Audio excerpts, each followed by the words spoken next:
Hello, my name is Ms. Rodriguez, and today I'm going to be teaching you guys about John Piaget's stages of cognitive development.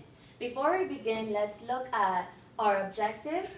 It says students will learn about John Piaget's theory of the 4 stages of cognitive development. After the lesson, they will be able to identify, define, and evaluate his theory. And some of our key terms for this lesson are going to be sensory motor stage, pre-operational stage, concrete operational stage, formal operational stage, schemas, assimilation, accommodation, and equilibration. Okay? Alright, this is our essential question that we're going to carry throughout this whole presentation, and I want you guys to keep this in mind as I present to you some of the information that we're going to learn about the 4 stages of cognitive development. And it says, how can we use Piaget's theory of cognitive development as a tool for effectively teaching students at different developmental stages? Okay? Before we begin, let's look at who was John Piaget, and here's a picture of him. He was born in Switzerland in 1896. He received his doctorate degree at age 22, which is pretty impressive. Piaget formally began a career that would have a profound impact on both psychology and education. So basically, this is what everything he was about, teaching about education through psychology. Based upon his observations, he concluded that children were not less intelligent than adults, they simply just think differently. Albert Einstein called Piaget's discovery so simple, only a genius could have thought about it. And this is his theory in a picture.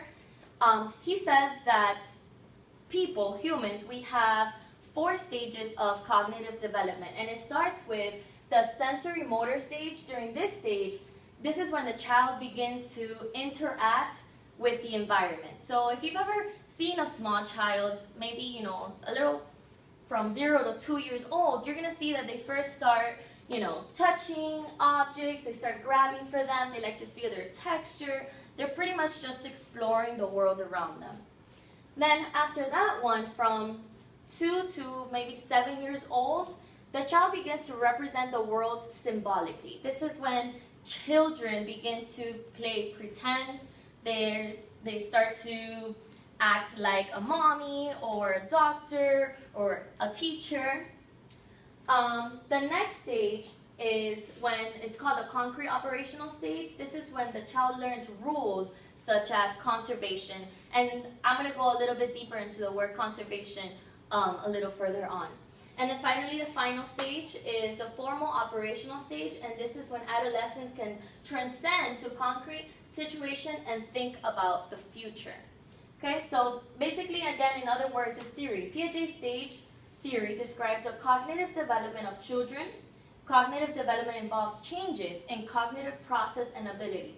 In Piaget's view, early cognitive development involves processes based upon actions and later progresses into changes in mental operations.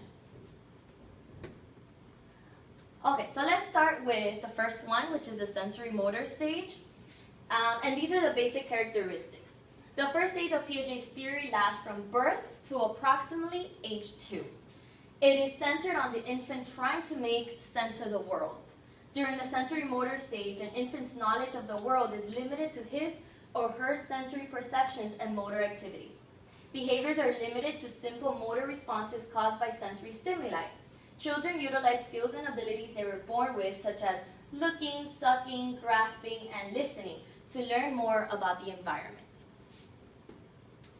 Okay, so one of the key terms, and I don't think I put that in the beginning, is called object permanence.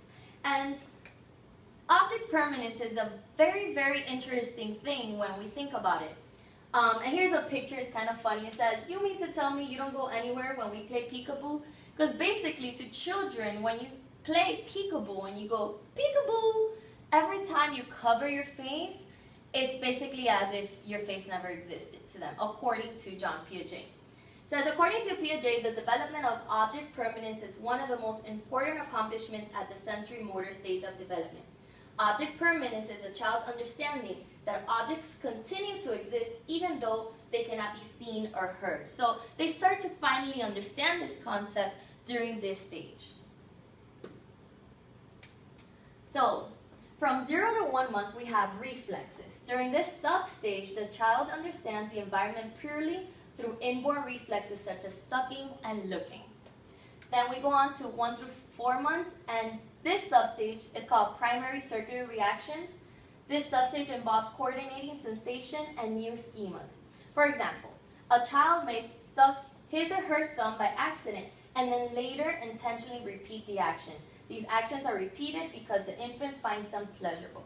And schemas, that was one of our key terms. A schema, I want you guys to think of a schema as basically like file folders in our minds. So let's say we're a young child and we learn that a horse has 4 legs, it's very tall, has long tail, and that is our horse. So we put all that information in one of our folders in our minds, and then later on, we actually see a cow. And we see that they're tall, they have 4 legs and a long tail. And we might tell our parents, cow, because our schema is telling us that's the information that belongs to cow. So then our parents would tell us, no honey, that is actually a horse. I'm sorry, that is actually a cow. And then we add that information to our cow schema. So now we have another file folder. And we go through life just kind of collecting file folders. And those are schemas. Does that make sense? I hope so. All right. The next sub-stage is secondary circular reactions, and this lasts from 4 through 8 months. During this sub-stage, the child becomes more focused on the world and begins to intentionally repeat an action in order to trigger a response in the environment. For example, a child will purposely pick up a toy in order to put it in his or her mouth. Coordination of reactions, and this goes from 8 months to 12 months. And during this sub-stage, the child starts to show clearly intentional actions. The child may also combine schemas in order to achieve a desired effect. Children begin exploring the environment around them and will often imitate the observed behavior of others. The understanding of objects also begins during this time, and children begin to recognize certain objects as having specific qualities. For example, a child might realize that a rattle will make sound when shaken.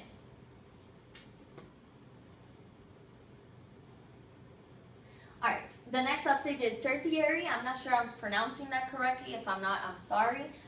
Circular reactions, and this goes from 12 to 18 months.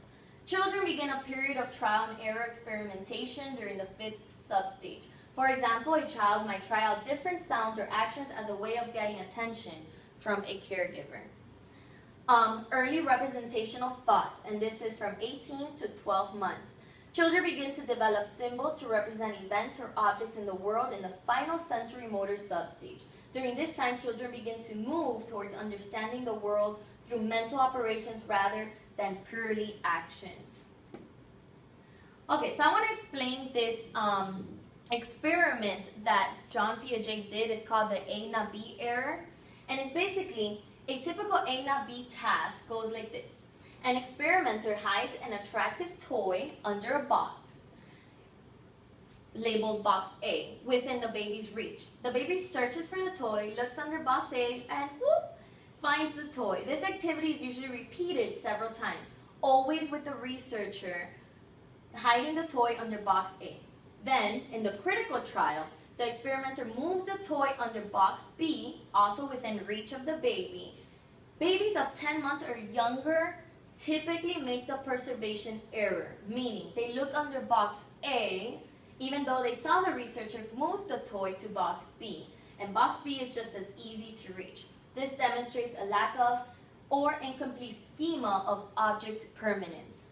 Children of 12 months or older typically do not make this error. So I'm going to show you guys a video where you could actually see this experiment in action. And this is a short video just to get you to understand a little better.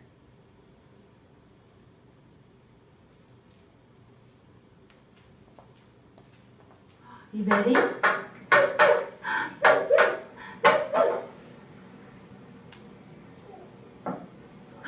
There he is.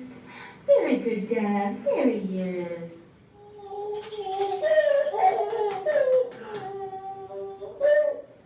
There he is. There he is.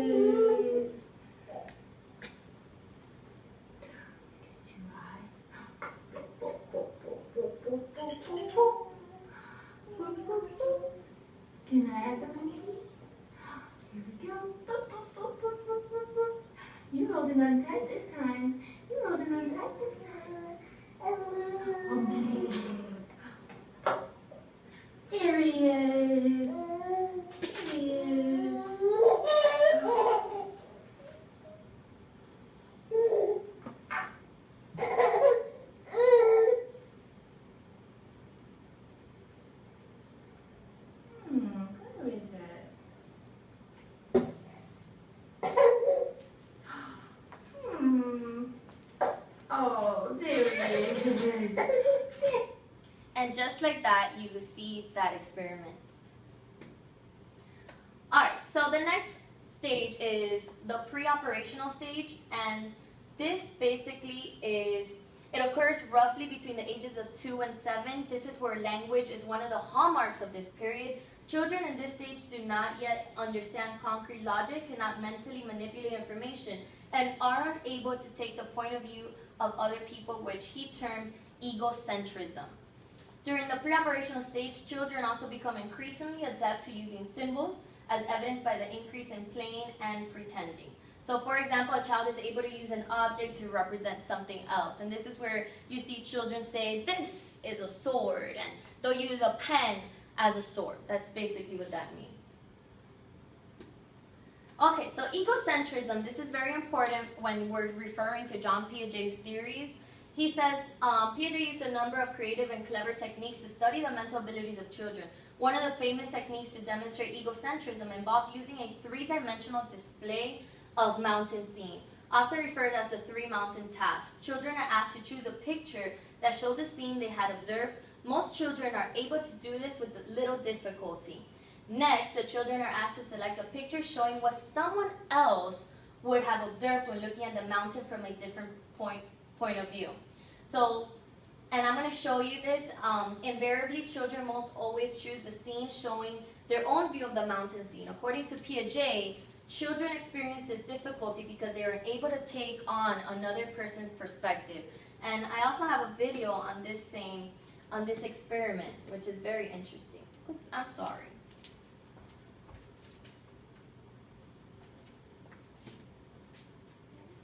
It's not working.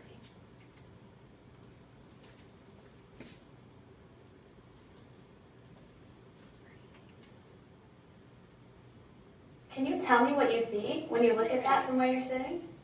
What are some of the things that you see?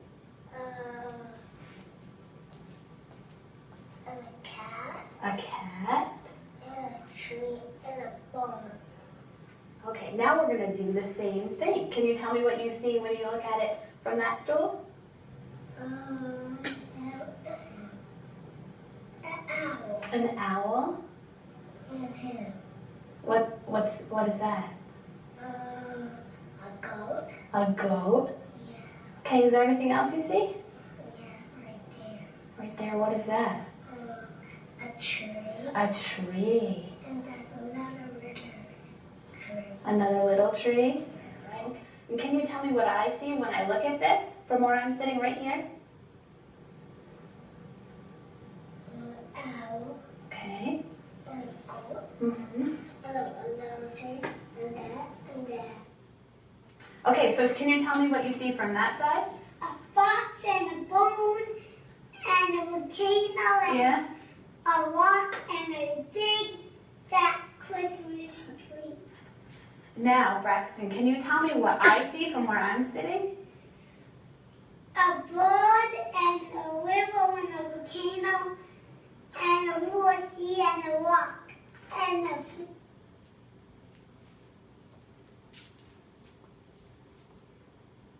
Okay, so that was the three-mountain task, and we could see where children were unable to tell the researcher what she could actually see, and they were just telling her basically what they saw. All right, conservation is a well-known experiment. It involves demonstrating a child's understanding of just that, conservation. In one conservation experiment, equal amounts